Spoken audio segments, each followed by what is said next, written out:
Patrick Jarry, Thierry Denoy, Patricia Panture et Adam Ouy ne prendront pas part au vote.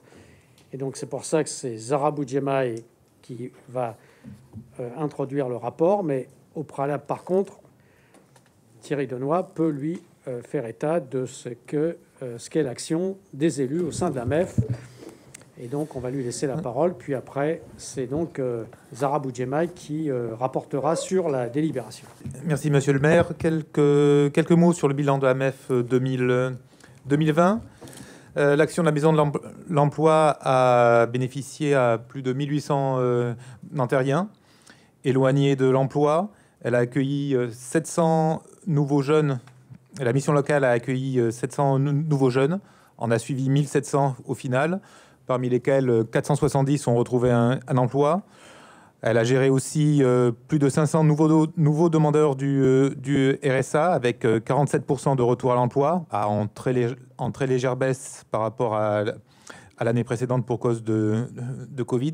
Le PLI affiche, lui, 50% de retour à l'emploi. On peut souligner qu'il n'y a plus que 4 villes des Hauts-de-Seine qui mettent en œuvre un PLI, parmi lesquelles 3 sont des municipalités de gauche, puisque Colombes a décidé de remettre en œuvre un PLI dans les prochains mois. Concernant les heures d'insertion, une des 4 missions principales de la MEF, à peu près 160 000 heures d'insertion, principalement sur des chantiers de construction, et 170 000 heures supplémentaires liées au chantier EOL en particulier, qui ont bénéficié à 580 personnes, principalement des Nantériens. Donc une action assez diversifiée.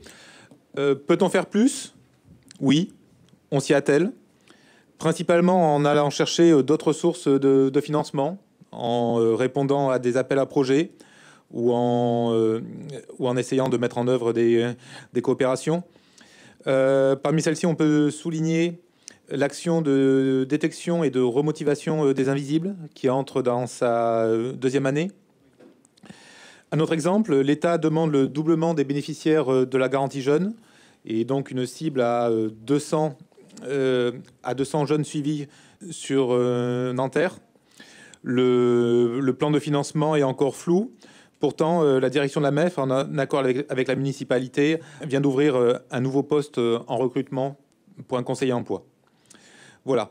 Pour ces raisons, pour permettre de poursuivre et de développer le partenariat avec la MEF, qui met ses 35 salariés au service des Nantériens les plus éloignés de l'emploi, nous vous proposons une convention pour l'année 2021.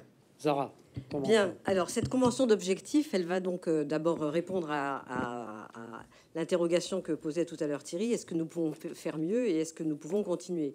Alors, évidemment, dans le budget qui vous a été présenté tout à l'heure, il y a une part importante de ce budget, 646 000 euros d'un côté et 170 000 euros de l'autre, pour pouvoir permettre dans l'année qui vient, qui a démarré là depuis janvier, de poursuivre le travail à la fois de la Maison de l'Emploi et de la Formation et de l'espace insertion.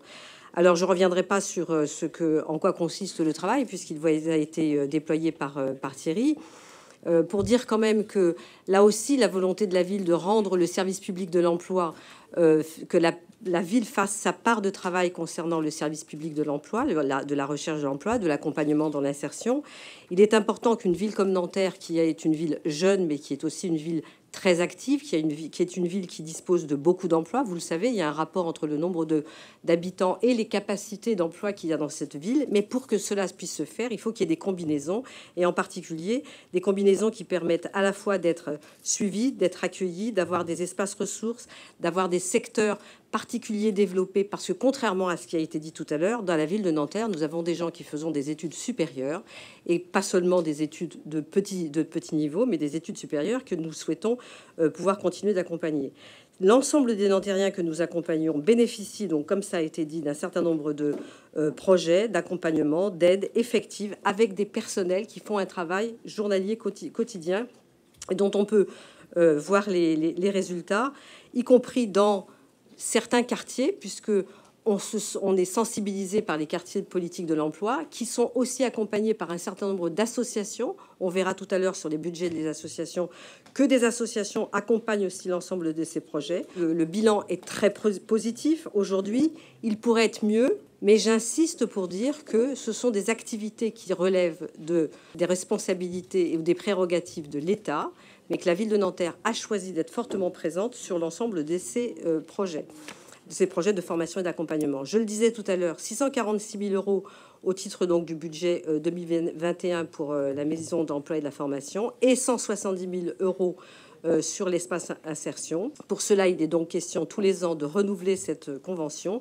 et je vous propose pour l'année 2021 d'accorder donc ces 2 subventions de façon à poursuivre le travail important qui est fait et nous surveillons au centime près ce qui est fait par la Maison de l'Emploi Insertion et de l'Insertion. Merci. Le partenariat mis en place entre la mairie de Nanterre et la Maison de l'Emploi et de la formation MEF a permis à de nombreux jeunes de pouvoir accéder à un emploi. L'insertion professionnelle a toujours relevé d'une importance capitale pour la majorité. Néanmoins, la période que nous traversons actuellement laisse beaucoup de jeunes sur le bord de la route. Renouveler notre partenariat avec la MEF permet de démontrer une nouvelle fois que la mairie de Nanterre est pleinement investie auprès des jeunes nantériens. Cependant, le constat sur le territoire national est préoccupant, même si le gouvernement a annoncé au début du mois de mars la mise en place du programme « Un jeune, une solution », la situation pour notre jeunesse ne cesse de se dégrader. Ce dispositif doit être suivi d'investissements plus importants de la part de l'État, ainsi que de la création d'emplois durables, de l'ouverture à la formation et à l'apprentissage. Le chômage chez les jeunes de 16 à 25 ans ne fait qu'augmenter pour connaître une hausse de 23% sur le plan national sur la période de mars à décembre 2020. Mais c'est aussi une augmentation de 8% dans le département des Hauts-de-Seine et de 5% dans la ville de Nanterre. C'est pour toutes ces raisons qu'il est primordial que la ville de Nanterre continue de s'investir aux côtés de la MEF afin de permettre aux jeunes nantériens entre 16 et 25 ans de bénéficier d'un accompagnement personnalisé, d'informations et d'une orientation qui leur permettra de réussir dans leur recherche d'emploi. Toutefois, à Nanterre, grâce au travail conjoint de tous, ce sont 1700 jeunes qui sont accompagnés par la mission locale, dont 592 entrées en emploi, dont 30% d'emplois durables. Sans oublier les 86 contrats d'apprentissage et 200 entrées en formation obtenues. De plus, la mise en œuvre du salon Top Jeunes à Nanterre permet de mettre en relation les jeunes demandeurs d'emploi avec les entreprises afin de faciliter le dialogue. L'engagement de la municipalité et le contrat nantérien de réussite démontrent que l'accompagnement de la jeunesse est un sujet central via une aide méthodologique et le financement dans la création du projet. Le travail abattu par les équipes en charge de cette mission locale est crucial et les chiffres précédemment évoqués démontrent le dévouement dont ils font preuve pour la jeunesse nantérienne. Réussite de notre jeunesse à laquelle nous tenons tous. Je vous remercie. Je vous propose de passer au vote. Donc le vote.